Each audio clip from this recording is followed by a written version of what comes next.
à tous, bonsoir, bienvenue dans cette édition de ce lundi 18 mai 2026. À la une de l'actualité, au Mali, un convoi de vivres atteint la ville de Diafarabé après plus d'un an de blocus djihadiste. En Europe, Paris accueille la réunion des ministres des Finances du G7 dans un contexte de forte tension géopolitique et commerciale. Et au Moyen-Orient, une nouvelle flottille pour Gaza a été interceptée par Israël, tandis que l'Iran affirme avoir répondu à la dernière proposition américaine.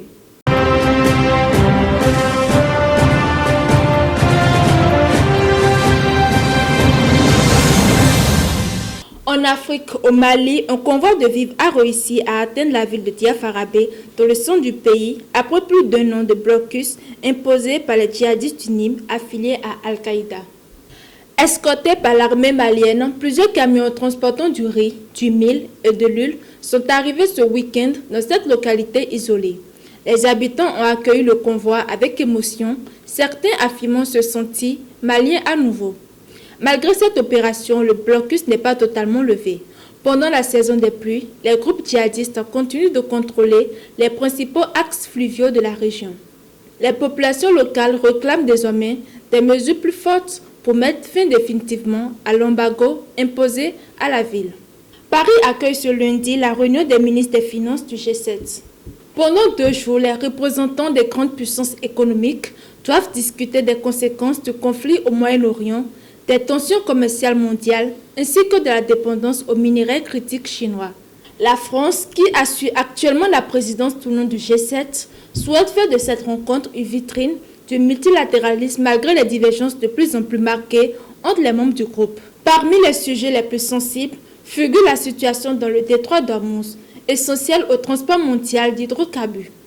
Le blocage imposé par l'Iran provoque déjà une hausse des prix de l'énergie et alimente les craintes d'inflation mondiale. Les ministres doivent également tenter d'apaiser les tensions commerciales après les nouvelles surtaxes douanières imposées par l'administration Trump. Au Moyen-Orient, nouvelle tension en Méditerranée orientale. Une nouvelle flottille pour Gaza, composée de 50 de bateaux, partis de Turquie, a été interceptée lundi par les forces israéliennes au large du Chypre. Les organisateurs affirment vouloir briser le blocus imposé à Gaza par Israël depuis le début de la guerre contre le Hamas.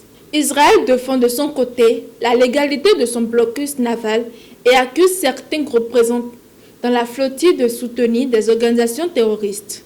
La Turquie a dénoncé un acte de piraterie, tandis que plusieurs ONG accusent Israël de violer le droit international. Il s'agit de la deuxième interception d'une flottille en moins de 3 semaines. Toujours au Moyen-Orient, l'Iran affirme avoir répondu à la dernière proposition américaine destinée à sortir de l'impasse diplomatique. Téhéran indique avoir transmis ses préoccupations à Washington par l'intermédiaire du Pakistan, tout en affirmant être prêt à toute éventualité. Cette annonce intervient après de nouvelles menaces de Donald Trump, qui a déclaré dimanche qu'il ne restera rien de l'Iran si aucun accord n'est trouvé. Les discussions restent bloquées, notamment sur la question nucléaire et sur les sanctions internationales imposées à l'Iran. Dans le même temps, Téhéran continue de contrôler le détroit d'Ormuz, stratégique pour le commerce mondial du pétrole, tandis que les États-Unis poursuivent le blocus des ports iraniens. C'est la fin de cette édition de ce journal. Merci de nous avoir suivis.